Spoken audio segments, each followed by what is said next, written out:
Gawin ko tong ilaw kasi grounded. Pag ginoon mo yung switch, bigla siyang naputok. Mabuti na lang at may breaker. Kung walang breaker, sunog. Tingnan natin kung anong dahilan. Bakit siya pumuputok.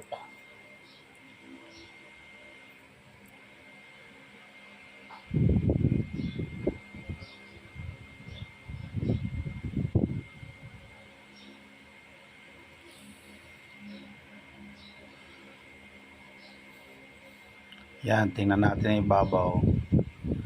Ayun, nakadikit yung isang wire sa kabila. Ayun, oh. Yung nakakabit doon sa tornilyo, tumawid yung isa doon sa kabila.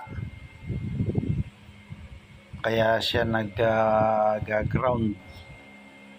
Ewan ko kung bakit tumawid yun doon. Sa tagal lang panahon na pinasisindi, bakit dumikit?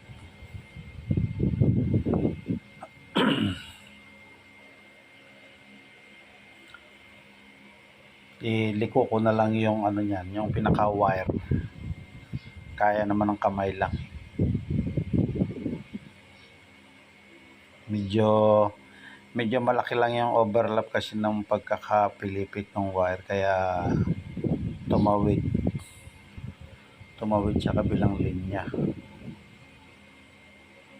Kung walang breaker yan, sunog kasi nakalapat talaga eh. Maganda yung breaker na gamit kasi auto release agad.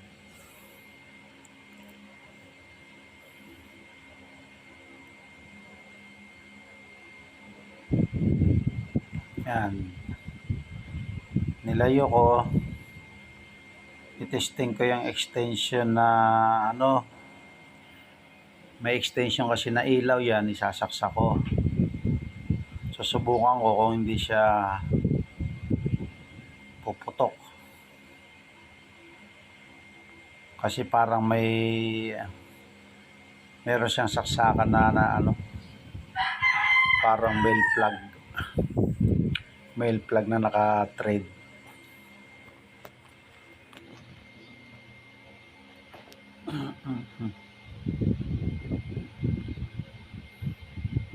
Ay, female plug na pala tawag doon. I-on ko yan, tingnan ko kung puputok.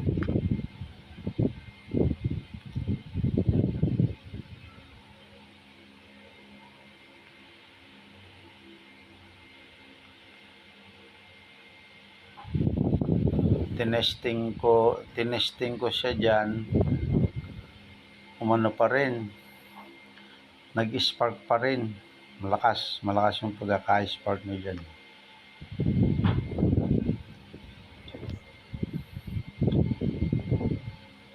Kaya enough ko ulit,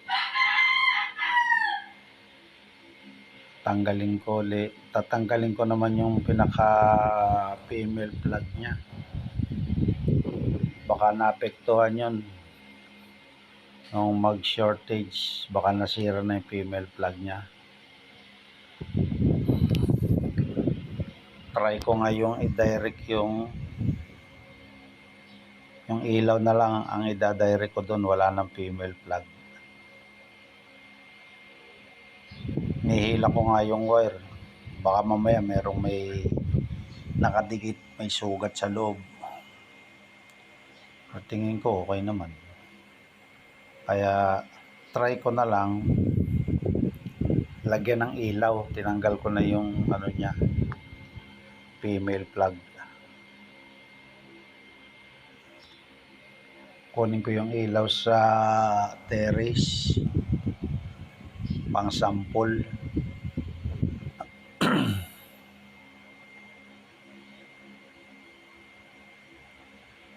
Hindi, yung kunin ko na pala yung sa extension na yan, yung sa extension.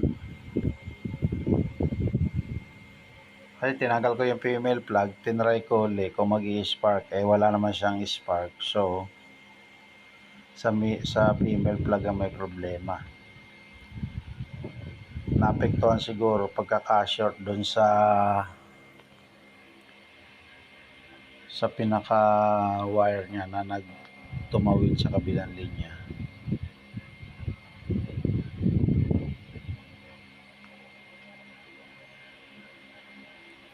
Kunin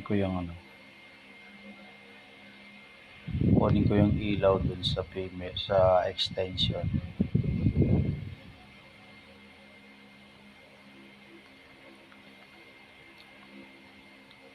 Try ko siya kung puputok pa siya dyan.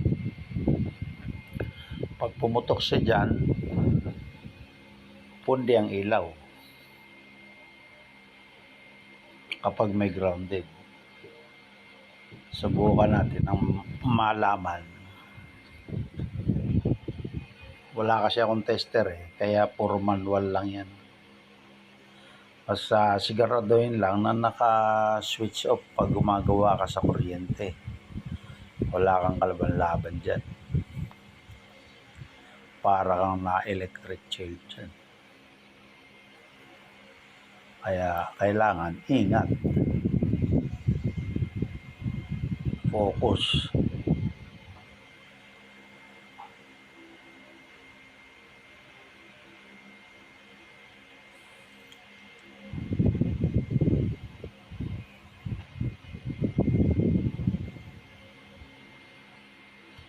Switch ko.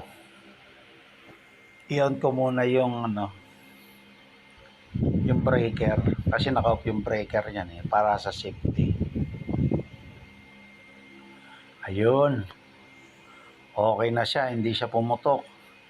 Ibig sabihin yung female plug grounded na rin. Kaya tinanggal ko na lang siya. Okay naman.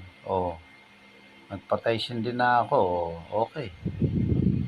Ito yung may problema talaga. Yan yung female plug.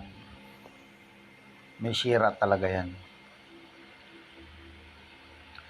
Okay naman. Okay na siya. I-fix ko na lang siya.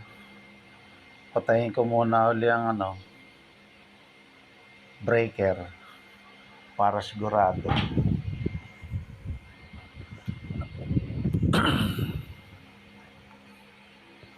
Medyo nakakangawit nga lang sa leg kasi nakatingala ka Ginagamitan ko ng automatic na pang screw. Kasi pag pakamay, matagal mo maiikot, daming ikot gagawin mo bago siya ma-fix.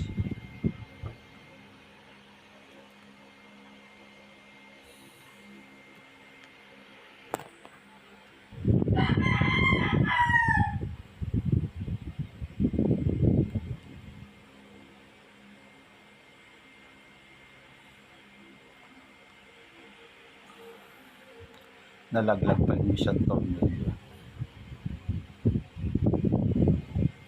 Kailangan itutok mo muna doon sa pinakadati niyang butas. Nalaglag. Kunin ko muna yung tornilyong nalaglag na isa.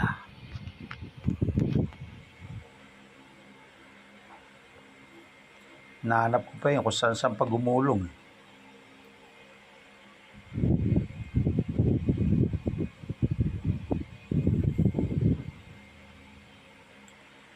Yan, at least siya nakatapat na doon sa dati niyang butas. Pero mahirap tornilyohan niya kasi yan yung kisame na yan, yung hard deflex. Dapat ang gamit talaga dyan, yung rivet. Okay naman, kumapit naman siya Tsaka pansamantagal lang naman yan. Pag lumuwag, gawa uli. Pero okay naman yan, kahit lumuwag yan, safety na yan. Hindi malalaglag ang ilaw. Kasi may wire. Basta siniguro ko lang malayo na yung wire na tumawid sa kabila, sa kabilang linya, kaya nag-short siya.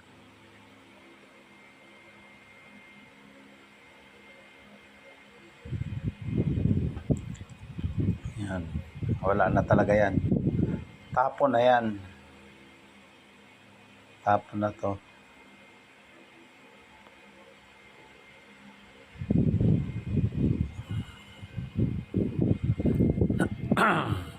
Iyon ko na muna, testing uli, buksan ko mo uli yung